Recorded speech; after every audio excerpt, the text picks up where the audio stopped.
असल बात आ ही गई जुबान पे। ये अभी कैसी बात कर रही है? हाँ तो कैसी बातें करूं फिर? मेरी बेटी रोज जी रही है, रोज मर रही है, रात को सो नहीं पाती कि कहीं खाबर उसकी जिंदगी बर्बाद करने के लिए फिर से ना आ जाए।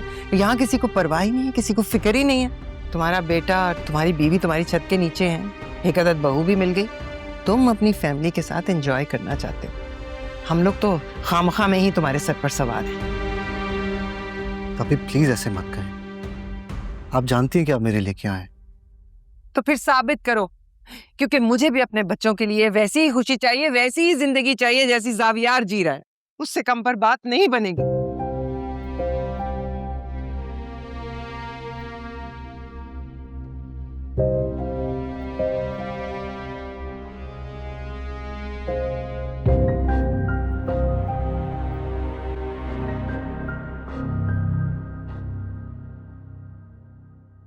बोर हो रही थी, बैठो मेरे साथ थोड़ी देर।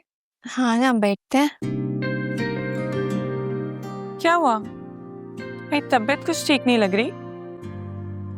तुम्हें तो बुखार हो रहा है। नहीं, मैं ठीक हूँ। नहीं, तुम्हारी तबीयत ठीक नहीं हो रही। एक काम करो, तुम जाके रूम में रेस्ट करो, मैं तुम्हारे लिए सूप बना के लाती हूँ। बिलीव मी, ऐसा कुछ भी नहीं है। एनी, अगर तुम मेरी बात नहीं सुनोगी ना तो मैं जावियार को कॉल कर दूंगी। नहीं प्लीज, उसको कहने की जरूरत नहीं है। तो जाओ रूम में जाके रेस्ट करो, मैं सूप और दवाई लेकर आती हूँ। Thank you so much. ये तुम सूप पीने के बाद बोलना।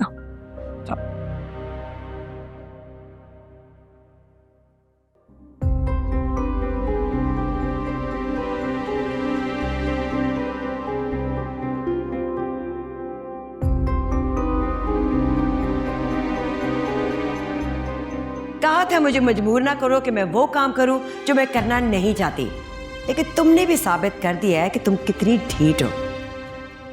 जो मैंने वक्त दिया था ना वो खत्म हो चुका है, अब मेरे पास और वक्त नहीं है। अम्मी क्यों कर रही है ये जुल्म? तुमने खबरदार जो मेरे सामने जबान चलाई या इसकी वकालत की। ये मेरा घर है और यहाँ वही होगा जो मैं चाहूंगी, समझ आई तुम्हें? मगर अम्मी, तुमने बस किचन पर नजर रखनी है कि बाहर का कोई आदमी अंदर ना आए।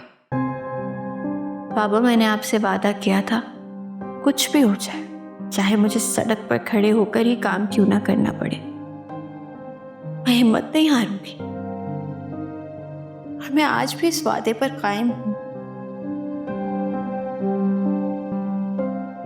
हाँ, अगर थक गई तो सहारे के लिए आवाज लगा दूंगी और आपका दिमाग पलक झपकने से पहले ही वहां आ जाएगा। ऐसा है मेरा ज़ाविया।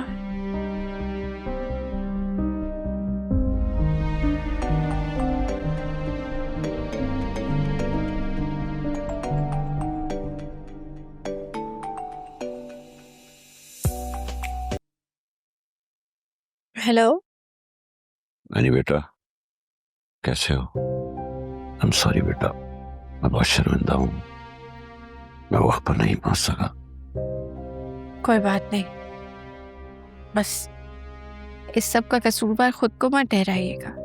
कसूर तो मेरा ही है बेटा, बचपन से तुम्हारे ख्वाब सुनता आ रहा हूँ, और वो जब मुकम्मल होने लगे तो क्या किया हमने, सब कुछ छीन लिया तुमसे। आपको क्या लगता है मैंने हिम्मत हार ली? बिल्कुल भी नहीं। आप भी जानते हैं कि रास्ते में रुकावटें तो आती हैं, लेकिन मुझे उनका डटकर सामना करना होगा। बस मंजिल पर नजर टिका कर रखनी होगी, हर मसला हल हो जाएगा। वो तो ठीक है, लेकिन तुम्हें कल ही आना होगा। मैंने किशोर से बात कर ली, अगर अब उसने कोई हंगामा किया। नहीं पप्पा जान, इसकी जरूरत नहीं है। अब बस मैं भी यही चाहती हूँ कि मैं किचन अलग ही कर लूँ। लेकिन बेटा, मैं बिल्कुल ठीक कह रही हूँ, और अगर देखिए तो मेरे लिए फायदा भी इसी में है। मुझे जो शेयर पप्पू को देना पड़ता था वो अब उनको नहीं दूंगी। चलो ठीक है बेटा, जैसे तुम्हारी मर्जी, लेकिन चक्कर लगाती रहना, ऐसा ना हो कि तुम आना ही छोड़ दो। नहीं नहीं, आपको और निदा को भुलाना इतना आसान तो नहीं है ना। चलो बेटा, अल्लाह तुम्हें खुश रखे और कामयाब करे। ये लो, निदा से बात करो।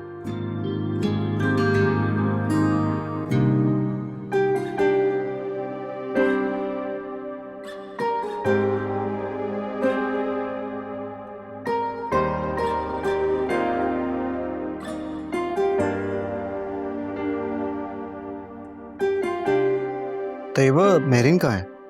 जी वो किचन में एनी मैडम के लिए सूप बना रही हैं। एनी मैम के लिए सूप बना रही है? जी वो कह रही थी कि उनकी तबीयत कुछ ठीक नहीं है तो सूप अच्छा रहेगा। अच्छा तुम जाओ, जाके अपना काम करो, जाओ।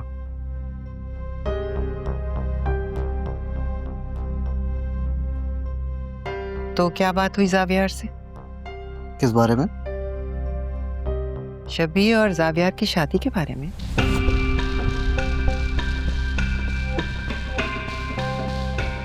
भाभी मैं जानता हूँ कि मैंने आपको ज़बान दी थी, लेकिन ये सही वक्त नहीं है। बिलीव मी, अगर जावियार से इस वक्त मैंने ज़रा सा भी तज़किरा किया इस बात का तो वो एनी को लेकर इस्लामाबाद चला जाएगा। ये तो वो किसी भी वक्त कर सकता है और हम सारी जिंदगी डरते रहेंगे कि कहीं वो जाने की धमकी ना दे दे।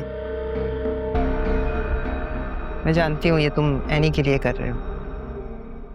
ऐसी बात नहीं है भाभी, मैं सही मौका देके बात करूंगा, लेकिन शबी की इद्दत भी पूरी हो लेने दें। तब तक एनी और जावियार का रिश्ता किस तरफ जा रहा है हम ये भी देख लेंगे। मेरी नबी अभी इस घर में आई है, जावियार ने बहुत मुश्किल से उसको एक्सेप्ट किया। अगर शबी वाली बात भी कर दूंगा तो समझ गई, असल बात आ ही गई जबान पे। ये अभी कैसी बात कर रही है? हाँ तो कैसी बातें करूं फिर? मेरी बेटी रोज जी रही है, रोज मर रही है, रात को सो नहीं पाती कि कहीं खाबर उसकी जिंदगी बर्बाद करने के लिए फिर से ना आ जाए। यहाँ किसी को परवाह ही नहीं है, किसी को फिक्र ही नहीं है। तुम्हारा बेटा और तुम्हारी बीवी तुम्हारी छत के नीचे हैं, एक अदद बहू भी मिल गई। तुम अपनी फैमिली के साथ एंजॉय करना चाहते हो, हम लोग तो खामखा में ही तुम्हारे सर पर सवार हैं। भाभी प्लीज ऐसे मत कहें, आप जानती हैं कि आप मेरे लिए क्या है। तो फिर साबित करो, क्योंकि मुझे भी अपने बच्चों के लिए वैसी ही खुशी चाहिए, वैसी ही जिंदगी चाहिए जैसी जावियार जी रहा है। उससे कम पर बात नहीं बनेगी।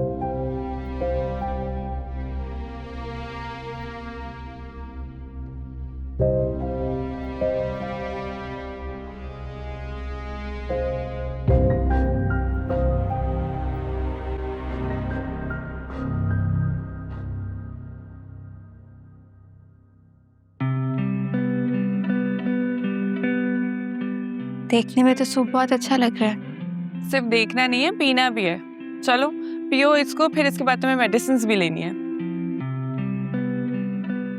क्या हुआ? मेडिसिन चाहिए? क्या हुआ? ये ओके? लो जी, हो गया ना बुखार? चलो ठीक है नहीं, मैं चलती हूँ।